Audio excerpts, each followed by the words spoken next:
Hola, mi nombre es Daniela Uribe Incapié y bienvenidos a mi podcast Cultura de la Creatividad. Hoy tenemos el episodio La promesa y el desencanto de la economía naranja en Colombia.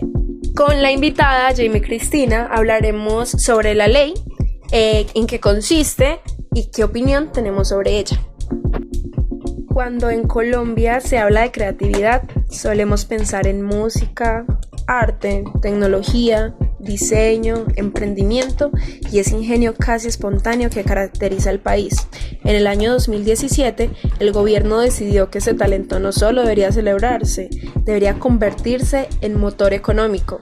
Así nació la Ley 1834 de 2017, conocida popularmente como la Ley Naranja, una norma cuyo objetivo era impulsar la llamada economía creativa.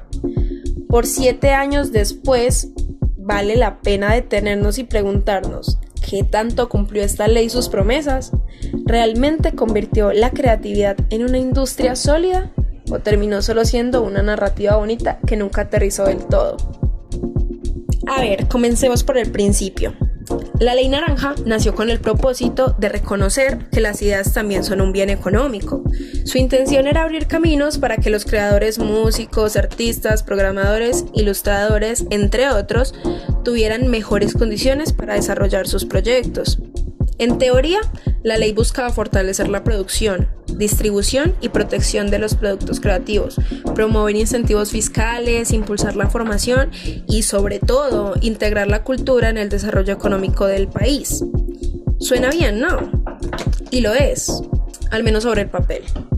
Sin embargo, una ley por sí misma no transforma una industria. Aquí está el primer gran punto de discusión.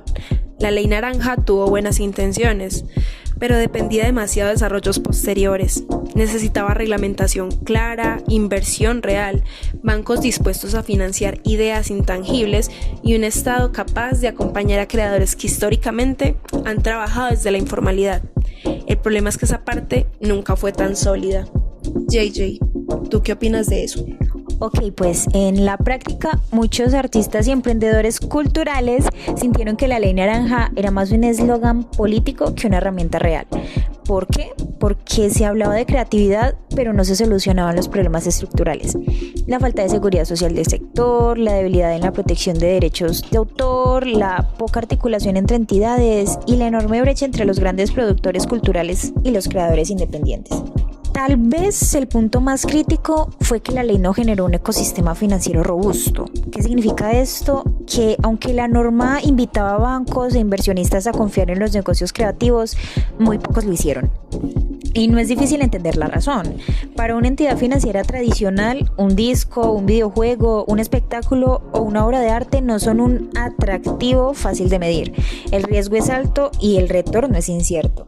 Por esto, a pesar de la retórica, el creador colombiano promedio siguió siendo un emprendedor solitario que debía hacer milagros con su presupuesto. La ley no cambió esa realidad. Totalmente de acuerdo. Creo que eso es muy cierto y además también eso nos lleva a otro punto clave, la brecha entre lo que la ley consideraba economía creativa y lo que realmente ocurre en las regiones. Mientras en la Bogotá, Medellín o Cali grandes se hablaba de industria cultural sofisticada, producción audiovisual o innovación digital. En los territorios, la creatividad se vive desde otras expresiones muy diferentes. Artesanía, emprendimiento comunitario, fiestas tradicionales y música ancestral. Pero la Ley Naranja no aterrizó con la misma fuerza en estos escenarios. Para muchos territorios, la norma llegó como un concepto importado, más cercano al marketing que a una estrategia cultural profunda, lo cual nos lleva a una reflexión incluso un poco más profunda y más amplia. ¿Las comunidades deben adaptarse a la definición económica o la economía creativa debe adaptarse a las comunidades? Sin embargo, una ley por sí misma no transforma una industria. Aquí está el primer gran punto de discusión. La Ley Naranja tuvo buenas intenciones, pero dependía demasiado de desarrollos posteriores. Necesitaba reglamentación clara, inversión real, bancos dispuestos a financiar ideas intangibles y un Estado capaz de acompañar a creadores que históricamente han trabajado desde la informalidad. El problema es que esa parte nunca fue tan sólida. Este fue el podcast Cultura para la Creatividad y nos vemos en un siguiente episodio. Chao, chao.